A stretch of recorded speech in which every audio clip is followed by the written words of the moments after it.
তো 1 নভেম্বর নরসিংদী জেলার রায়পুরা থানার চরসবুদ্দি গ্রামে জমিকে কেন্দ্র করে আপন চাচা এবং ভাতিজার মধ্যে একটি সংঘর্ষের সূত্রপাত হয় এবং এরই ধারাবাহিকতায় চাচা এবং চাচাতো ভাইয়ের হাতে আপন দুই ভাই খুন হয়। এটা হলো হুরা মিয়া এবং শাকিল, দুইজন খুন হয়। খুন হওয়ার সাথে সাথে পুলিশ দ্রুত ঘটনাস্থলের দিকে যায়, গিয়ে এই মারামারিটা থামায়, কিন্তু ততক্ষণে দুইজন সংঘর্ষে আহত হয় এবং হাসপাতালে নিয়ে আসলে কর্তব্যরত চিকিৎসক তাদেরকে মৃত ঘোষণা করে।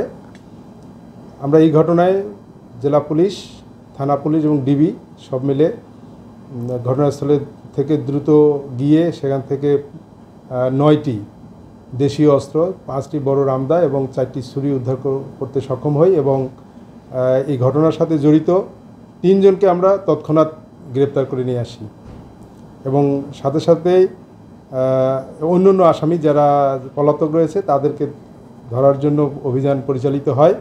এর মধ্যে ওই দিনেই নিহত শাকিলের মা বাদী হয়ে জোসনা বেগম বাদী হয়ে একটি এজাহার দায়ের করেন। 9 জনকে আসামি করে একটি এজাহার দায়ের করেছেন। গতকালকে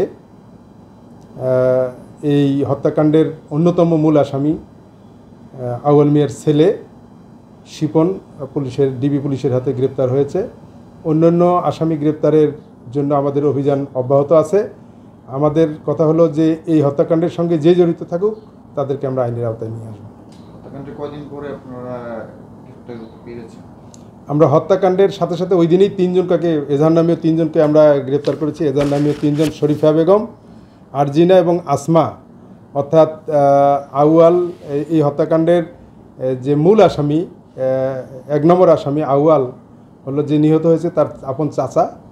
এই আপন চাচা আউয়ালের স্ত্রী শরীফা বেগম এবং তার আউয়ালের 2 মেয়ে আরজিনা এবং আসমাকে আমরা ওই দিনেই গ্রেপ্তার করেছি, ঘটনাস্থল থেকেই গ্রেপ্তার করতে পেরেছি। এবং হত্যাকাণ্ডে যে দেশীয় অস্ত্রগুলো ব্যবহার হয়েছে, দেশীয় অস্ত্র অর্থাৎ বড় রামদা 5টি এবং 4টি ছোরা আমরা সেদিনই উদ্ধার করেছি। আর আউয়াল মিয়ার যে 2 ছেলে রিপন, শিপন এবং তার হলো মেয়ের জামাই শিপন শিকদার সহ অন্যান্যরা কিন্তু পলাতক রয়েছে। তাদের গ্রেপ্তারের জন্য অভিযান সেদিনে পরিচালিত হচ্ছে। আমরা গত 4 তারিখ গতকালকে 4 তারিখ মূল যে আসামি শিপন, এই শিপনকে আমরা গ্রেপ্তার করতে পেরেছি।